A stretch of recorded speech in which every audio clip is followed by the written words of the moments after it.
Hello and welcome back to Washer Dryer. I'm Grim Grindle wishing you all a happy Halloween. And I know what you're thinking, but Grim, it's April. Is it not a little too early to start thinking about Halloween? To which I answer, no, don't be foolish, of course not. And as it turns out, it's a darn good thing it's not too early to start thinking about Halloween, as in today's episode, the Washer Dryer is exploring Mad Monster Mansion. Now, Mad Monster Mansion is probably my favourite level in Banjo-Kazooie, although I think I've also likely said that about other levels, and it's all true. I'm very fond of this game, and so I probably have several different favourite levels, and it all depends on what mood I'm in.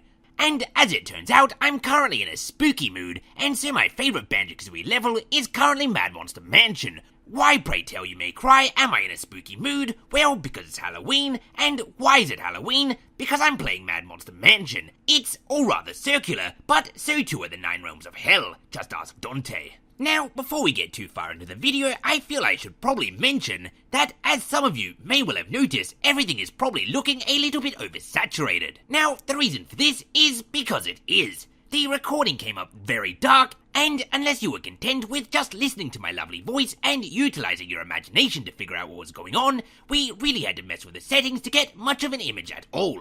But not to worry, just pretend you're watching J.J. Abrams' interpretation of the Banjo-Kazooie universe.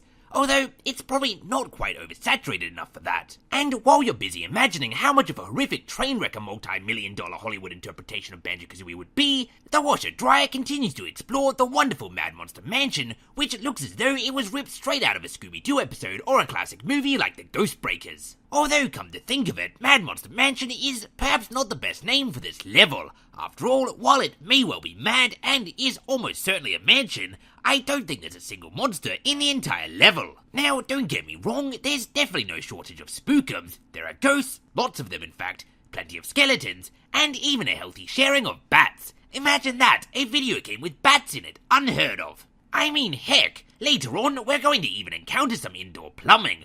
Though something that we do not in fact encounter at any point throughout all of Mad Monster Mansion is any such monsters. I know what you may be thinking, but Grim, if not monsters, what do you call those things that pop out of the portraits and try to attack you?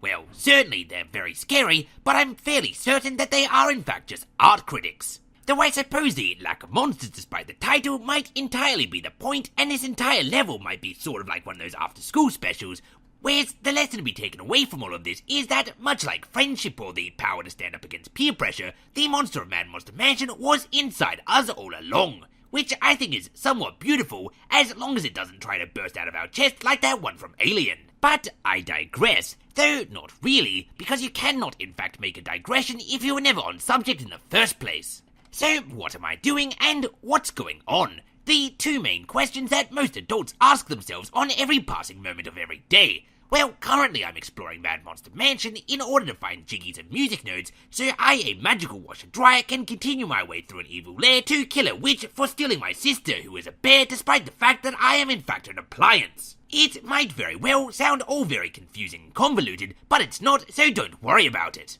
I've long since stopped taking tally of how many jiggies I can miss before the mission will be a failure, because it was getting hauntingly close. That's a Halloween pun there. Hauntingly. Isn't that clever? Though that said, we've not yet encountered any impassable barriers, and in reality, so far this challenge is going better than I had expected. So major thumbs up if I had thumbs, but I don't because I'm a washer dryer. And we're better to celebrate our current ongoing success than the wine cellar. Though the contents of these barrels seem distinctively non-liquid, but we did get a ginger from it, which is even better than grog. Though despite it being kind of strange that I found a living creature hiding inside a barrel, I know the question on all of your lips is in fact not what a ginger was doing in there, but instead why I'm running around smashing barrels with the number 1881 on them. Well, you see, on February 19th, 1881, Kansas, the state, not the band, prohibited the selling of alcohol. It was long before the actual widespread prohibition, but it was the first state to actually do so. And so having us smashing barrels with that date on it is a little bit of a throwback to what would have happened in the saloons at that time in Kansas, and so is just a little bit of historical humour. Isn't learning fun? And so, from these barrels, I got a jiggy and a ginjo, you got a history lesson, and this washer dryer playthrough of Banjo-Kazooie is now eligible for state funds as an educational program. Sure, we didn't get to wet our whistle, but I would say our time spent in the cellar was a pretty darn successful one. And with that success, and with the cellar thoroughly explored, it's time to move on to the next area of interest.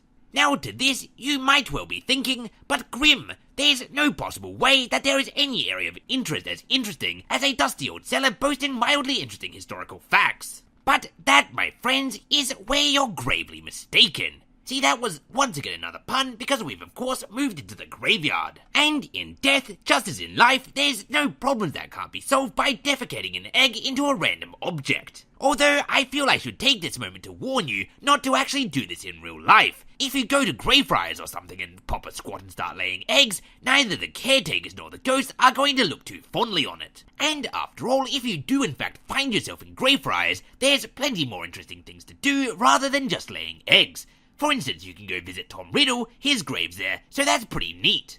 Hashtag not a sponsored episode. I mean, I don't think you can be sponsored by a graveyard after all anyway. Although I suppose you could be sponsored by those who do the tours there.